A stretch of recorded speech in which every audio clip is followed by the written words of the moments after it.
jam hire mon bandiraɓe tedduɓe musidɓe sehilaɓe diŋiral jamma bela hettundela en garti ha hande jokkude ɗo yewtere nde gonnoɗen e dow mum e nder deftere wiyetende kiɗgol gonga nde Ibrahima Oumar Kane katante leñol tawi gonnoɗen koye ɗemal hakkude Yalla Hawa e Coumba haalullaji kalirnoɗi hen ɗi koye ɗum jiɗɗen jokkude so Allah jaaɓi. mbiɗen goto kala ina haalira no welira tawi noon Yalla Hawa sikkaka wonko piɓodiri gila nde ngara ko ɗum waɗi ɓe nofli haala ka ɓe jokki haajuji mabɓe. ñande mawde hono aljuma nanodira dewgal hakkude Yalla Hawa e Coumba ina hume so hiiri o jofa. Coumba ñalli e suudu mali e yewtoɓe woɓɓe ñanti ha jooɗi kono nde tawno mali ko giɗo makko ɓurɗo ɓadade o waɗi ñantugal e cinkal ngarɗugal ngati o fiiɓi e ɓernde makko ko dewgal Coumba woni kew makko ɓurɗo mawnude e gurdam makko. ko ɗum waɗi o moori pirli arpoten o seŋi mbuubu soro o fiili diiɓe o fuuɗi juuɗe e koyɗe o ñoorni gaabɗe ko heddi ko o fadiri ñalnguyange e balɗe dambordu nde yehi ha ɓuuɓe cawi beeli en ɗam huccani sorgo kecci leema kiiɗi gonti diddeji takandeɓe cuɓa damboɓe todɗa mawɓe wuuro e sagataɓe worɓe kawri e diŋiral juulirde heednaɓe dewgal ñagodiri e gundu ha jaɓodiri dewgal ngal habba habbaji keddi fedde Yalla Hawa en kafti keedi banggue cerɗi petelaji nduntina jooɗiɓe condi duki guena tora nanodiral ɓesgu e yajede.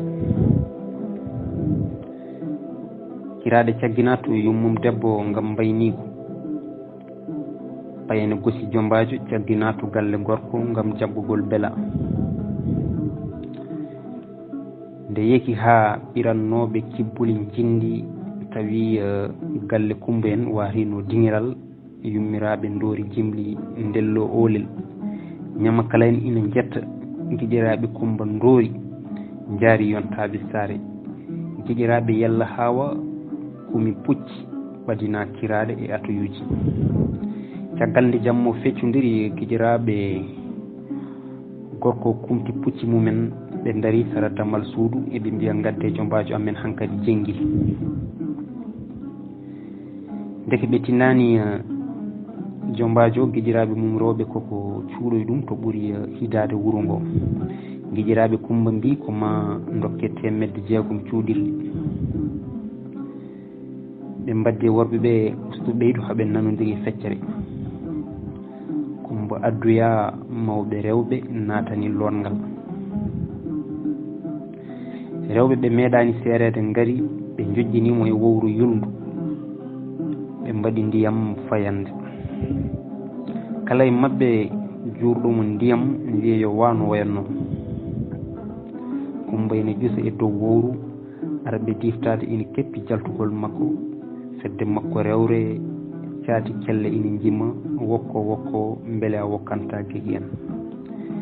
fedde makko rewre less ina mbiya aɗa yiiɗi yo a salaki sa humanama a leloyru oy Coumba min gandi ko gorko ɓuranma nenoye ma nde longal ngal gasi ɓe ɓorninimo daneji lawnaɗi wudere wutiyel peecal karguel e dadorde e ɓurtugal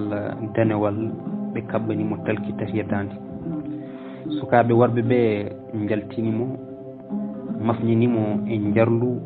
Baba Demba jaarow e deedi tati ngo yimɓe keewi malnorade e diftule wuuro ngo ɓe mbaɗi coreɗ gulali ngulli surgoyon cuunoyon kon coori e mabɓe ɓooɗe ɓoccode dune banda Aissata Hammadi toƴƴi dande Jalala yimɓe ina jaɓanamo nde tawno bayel Yalla Hawa ñawa ko eltonaɗo jimri so geno hennima nde dande no serdata ina yaada e dujƴi nde yontande a nawtat laamu to geno yimɓe ɓe fof mbi hono ka wayi yeede ko gila e diftingu bayel ñibi bayel ndibi ñande hen o yimi fedde makko rewre warde o yimi dow e less o yejjitani hay hujjaji pelle kado yen bagonde jalala tarda wuro ngo ha pucci mbarñi mbaddiɓe mbusi caggal nde ɓe puɗɗi nadde galle Yalla Hawa en wonnoɓe caggal galle ɓe paloriɓe jimɗi bela hayyo bela ari jombajo lelna e koyɗe yummum Yalla Hawa yekiraɓe yummiraɓe ñeñɓe goni amde ina jetta o wisa kondi o moftoya suudu esiiko fijirde guiƴiraɓe makko dorta Kumba ina lelna nder suudu kam tan goto mo welti e jimɗi o nanata powal ɗi kono kadi ɓernde makko ina dari ngam jofodiral e gurdam kesam ɗamo tindi jamma o nde yeehi ha tataɓal battindingal hawri yimɓe kirtima bekkiti ataye lelɗe lamba heddi goƴaji Kumba woni miijade no jogori natirde e gurdam kesam Yalla Hawa jumpi e maayo goƴa ngam hulde kabbi e gacci yummum Kumba walde guira kecce ngam kolol hori Kumba ina jogori tawede ko mbomri Mali wali tamde jamma e jungo ngam waƴede musalla jantingol e semenɓe ko adi nde Yalla Hawa tawayto joom suudu mum tawi o deydi e sikkaka ɓe dadɗi feere caynugol Mali so hiiri janggo nde Yalla Hawa naati suudu ndu o bokkiti lohi makko o ɓorti ceeble makko o joñiɗe sara kaggu o sangiti wudere folmat o jooɗi e seɓɓet daddude mabɓe o noddi daaji ɗiɗi Kumba jabaki o wi Kumba ummi jooɗi turi hoore o wi mbiɗi heeɗima Yalla Hawa wi ko adi fof mbiɗa wima bisimilla sikki ala ko geno rendino en e dow jiɗodiral e fibde rendude gurdam en desodirani ngam ɓurodiral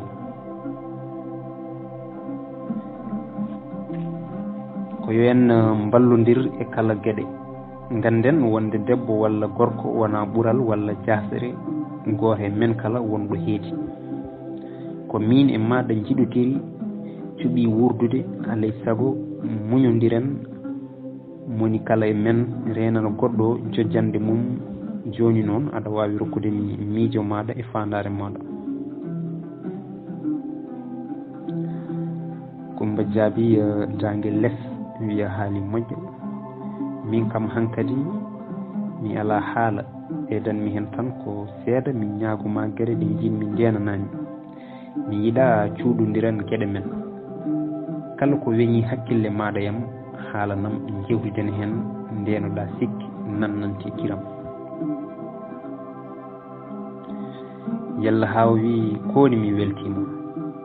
gati ko yidde duñomi e maɗa kono mi anduno ko enen dendi yiyande e desodiral hakke am weltade joni mami ñohani ɗo hunde nde cikkumi ina fota weldema min e sehilam sikkaka gila nde min garti min tawdu maɗa e sehil maɗa Mali woni miijo amen ko yomi rese sikkaka resa Mali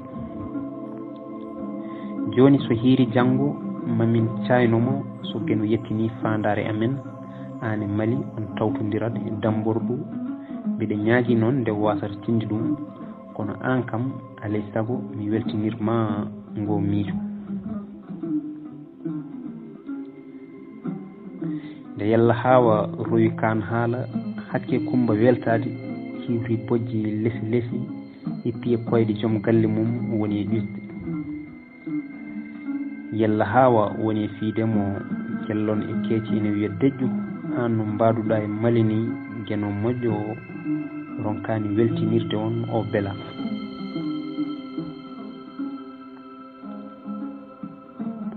nden weeti ha guehe laaɓi mawɗo damboɓe o roƴi e Kumba o tawi ina tuɗɗi daneji mbaɗi no gobaɗi ƴiƴam ina fawi hen wudere goro on yetti hofni ñorti wudere lappinde o tawi mbure ine dow mboɗe jam o luuhi Seydi Diallo ande a lunnani jiggi goto e diƴiraɓe Yalla Hawa nooti e makko ɓaggiti fetel jirbi rawandu fiyande ɓotti yewtoɓe damboɓe mbaddi ada to suudu Jombajo ɓe doori fijirde cuholon nooti mawɓe rewɓe tolni e lemmi ɓerɗe jinnaɓe worɓe cuuɗi weltare sukaɓe rewɓe worɓe mbaddi rokkam jijiraɓe Kumba mbi kacitta ko hande keeɓi jeenari Yalla Hawa tottiɓe temedde 6 de kacitaji jewti gawri loowa sotta seɗa irfa sikita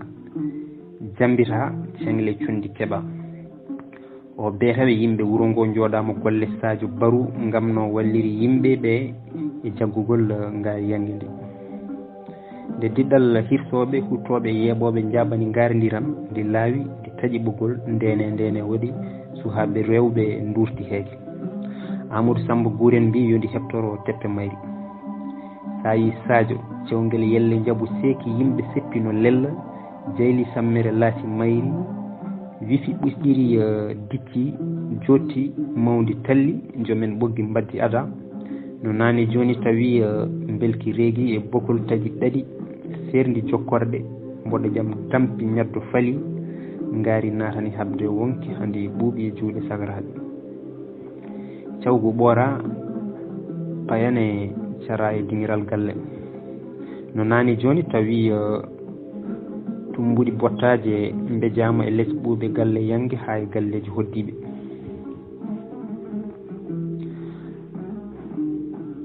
nde yeki ha kikiɗe leeci berta yummiraɓe wuro ngo notodiri tawi yummum Kumba e ardiɓe mum gaddi dongle kaaki e koltugam corare sa yiɗe bakane e ngol uurangol cikkata ko jaaƴiɓe giwti hirnaki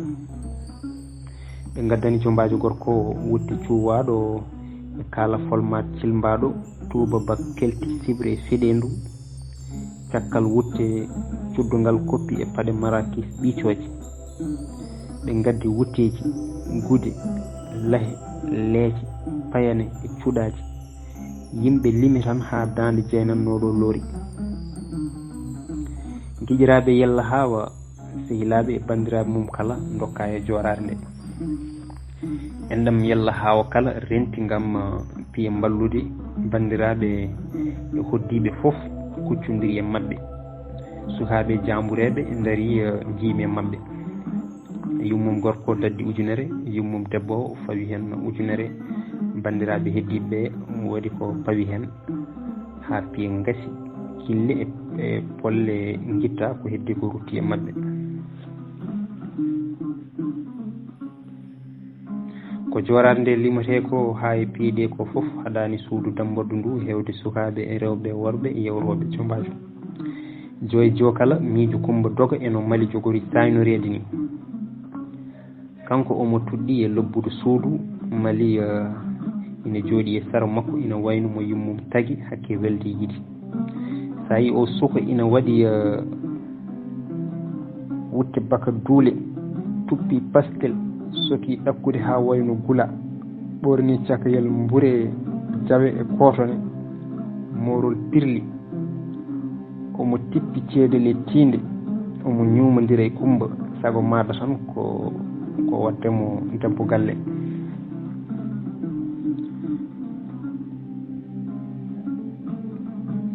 damboddu ndu tinani tan ha Yalla Hawa naari suudu ndu sukaɓe ɓe luuki Jombajo ari mbaɗen karba siggis ɓe gadi turde Jombajo debbo o nde tokkiti woodi mo joofi ɓe bamdi wattu kine harani ari yo mbabba joli mbabba cobba joli andata jolda joli so piiɗo yiitama on turo kañumne tonke hande yiiti piide ɗum kala so woodi kaltuɗo yimɓeɓe turde ɗum alay saago so juuri jombaju debbo walla gorko fooɗe ture. Tugginde Kumba ñalli e suudu ha yetti muti nangue ñande yangue nde babuyel koko dadi ha tiiɗi ina yonni baniragal goral kono kadi omo wondi e caɗele cuuɗiɗi ɗe wawa haalande hay goto. So naati dambordu ndu o fawi guire makko e ñantugal maligal o jiiɓat hawranko jooɗade ɗon ngam ha guite biljini Kumba e yewtoɓe mum jalti jabboyade kenal to gaɗa wuro nde nelaɓe sikka nani toon nuɗɗini e sara coɓɓoji ene canni pucci mumen. Kumba en gari ha ɓenniɓe seeɗa goni toon ha payi artude sukaɓe worɓe ɓe pecci goto humtoyi puccu ngu fewniri ɗiɗo ɓe paye mabɓe ina jewta dade less. Lelɗo wi en mborama won aroɓe ɗo. Hawri Kumba ina andi fodde wonde o wi ala ko kuleten ɗum way kono dade kodde en ni. Ko ni woni hakkillaji mabɓe garti ha ɓen jetti ɓe kinnodiri. Mali wi onon on ɗeɓi dognude min.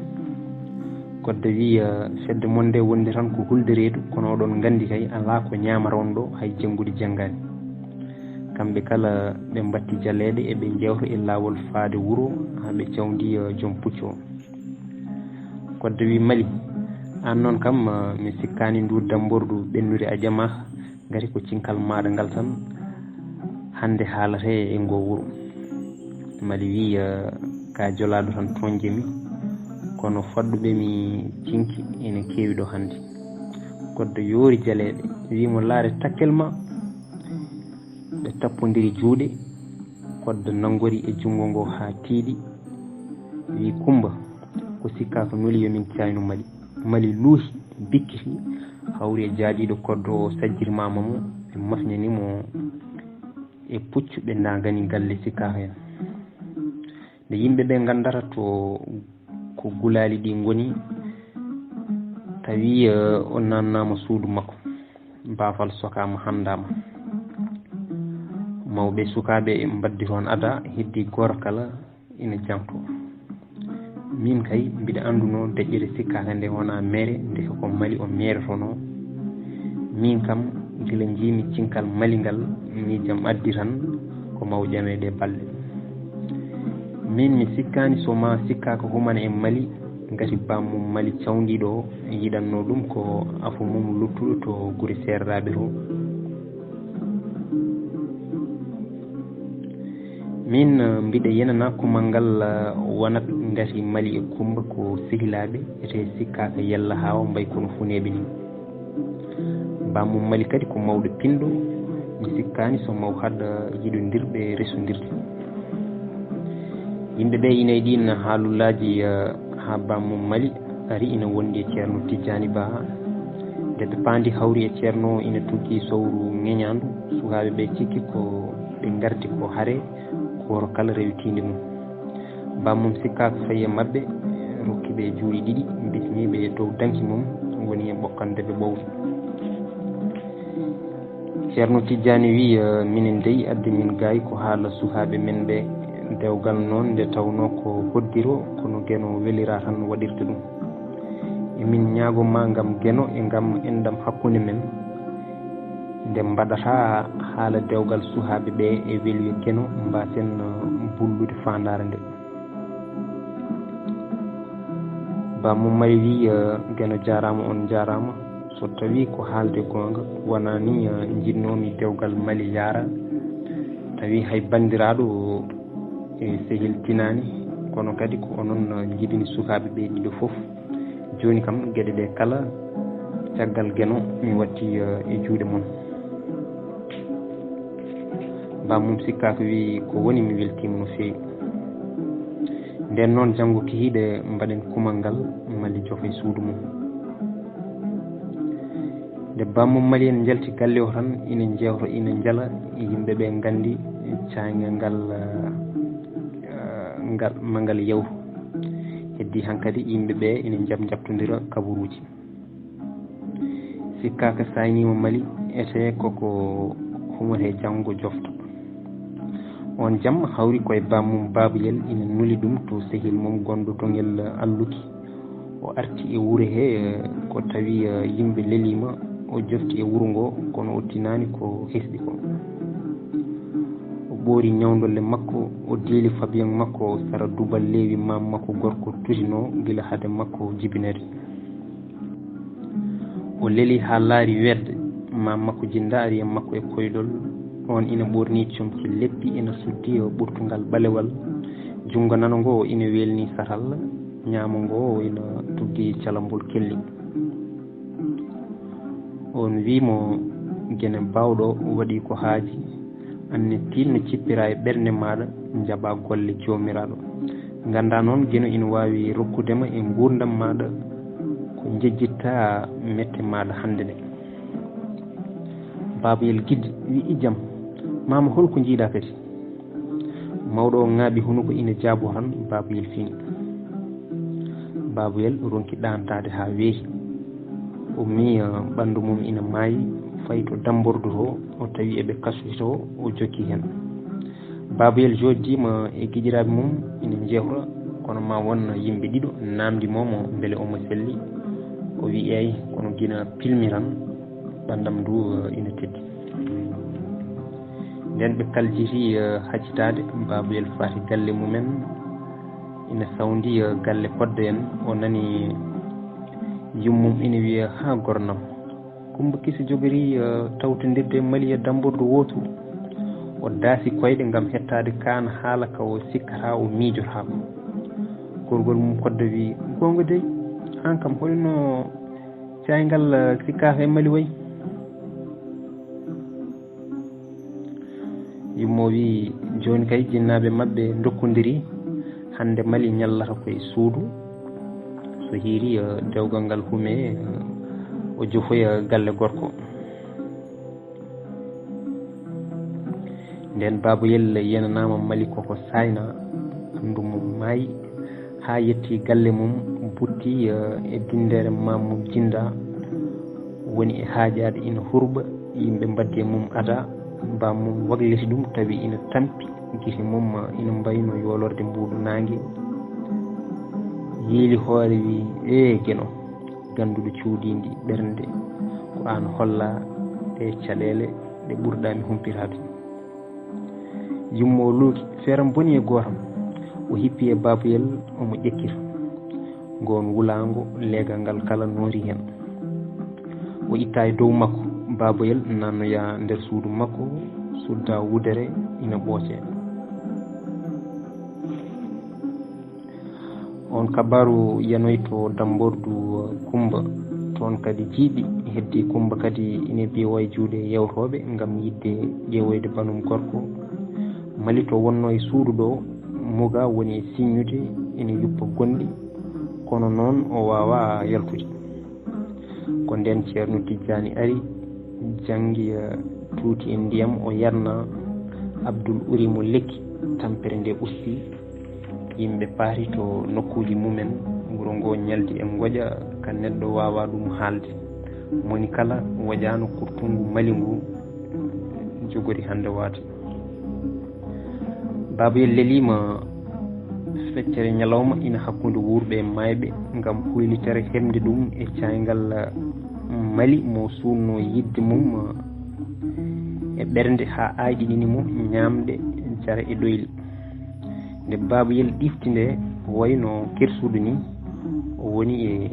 tinnude ɓerɗe yimɓe ɓe omo wiya eskey gueno ko kanko tan woni lamɗo. Min mi anda foof no ngu ñaw ardiyam ete joni ko mawɗum ɗo ɗo gonmi hay musalla goto mi matani e ɓandam ɗum. ɓawo ɗum o fayi to Kumba ngam ittande ɗum goƴa. Nde Kumba yimo tan aggi e lobbudu suudu woni e wayde. Babayel wi deede an kay haadi guite men ɗe labdi nayyi oto haal hay hunde so wona yettude gueno. Kumba jotti yiili hoore wi gueno jarama joni noon yaatu Mali ngati mbiɗa yenana kankone ko tampuɗo to woni ɗo.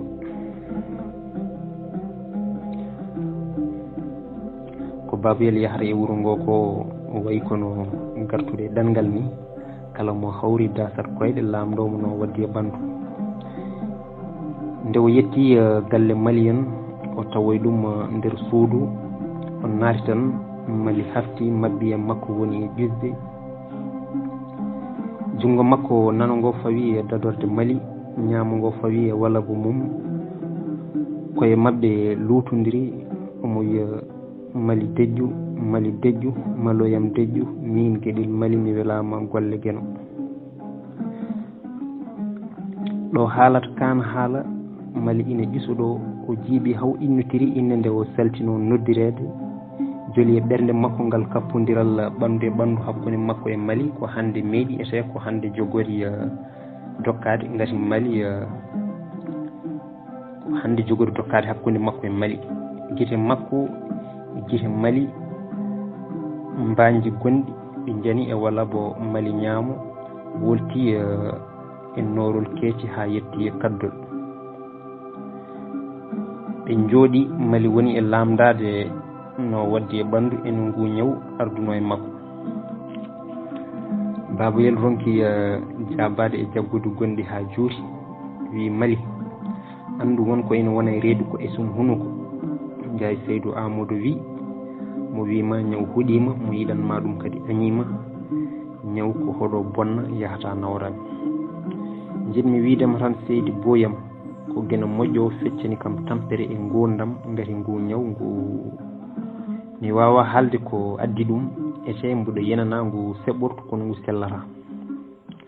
Mali heɓɓiti wi Baboyel miñam geno de ko baɗowo ko wela waɗat to wela tawi kadi waɗiri kono welira kala ko sanma podɗa tan ko hollude joomen o jofni kan haala goto e mabɓe kala ɓamti giri mum ɓe darotiri fodde leƴƴande ɓe ñippi giri Baboyel hoddi e goƴa o ɗaldi Mali e miijoji nde hirno Mali jofnoya suudu jamma kadi arti bandum kan jamma ha sango orol sardi wuro ala fof ko seeri e dewgal Kumba ɗen balɗe wuro ngo wayi kono nannago aljanna ni Baboyel ina ara hinnude yombayɓe ɓe kono o wawata ɓoyde ɗon e ngan sanga kala ɗo jaruɗa e wuro ngo nanata tan ko yimɓe ene mbiya yimɓe de so gondi gam gano e gonga moni kala yiɗini goɗɗo o moƴƴere ma geno rokku ɗumen sagoji mumen Kumba e Mali kam jonni ha jamma tawi ɗumen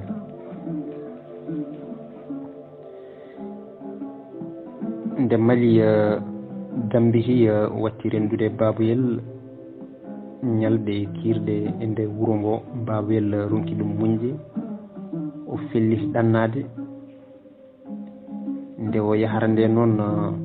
o feññini tan ko yiiloyade jowdi kono to ɓernde makko ko soomi ko ferde ete o fiɓani wadde dewgal e gurdam makko caggal nde o andi Mali koko ɓoccitimo yum makko addunimo ñagude Allah to Ceerno Tijjani ngam o yaha e jaam o warta e jaam o jaggi ñande mawbare hono talata bandiraɓe e sehilaɓe makko cali o wayno e ngu ñalngu ngari tundu mabɓe ina woɗi ɗannade e ngu ñalngu o foɗodiri e mabɓe ko juuti ɓe poltimo o watti ñande jahlare hono alarba e ngan sanga tawi ko haaɓi no feewi o fellitani fergo ko ɗum waɗi ɓernde nde yoori o yiɗi wadde kala ko wiyeteno so ɗannotoɗo waɗi koye ɗanngal ngal mayata ko ñande ɗiɗi lewru juku Baboyel wayni wuro mumen moɗi joom fele fayde Dakaru ɗanngal mum gadanal nde tawno Baboyel jibina koye galle dañal garateɗo yimɓe ɓe jiida ciiri o meeɗani yiide tampere golle ko wayno demal awa walla gaynaka kono omo jogui pertal mawgal to banggue gondigu yimɓe Baboyel jangguino Qur'ana seeɗa e ñawoje l'islam kono ko sakkiki ko o ɓuuri cuɗade tan koye jangde Pulaar e pinal mum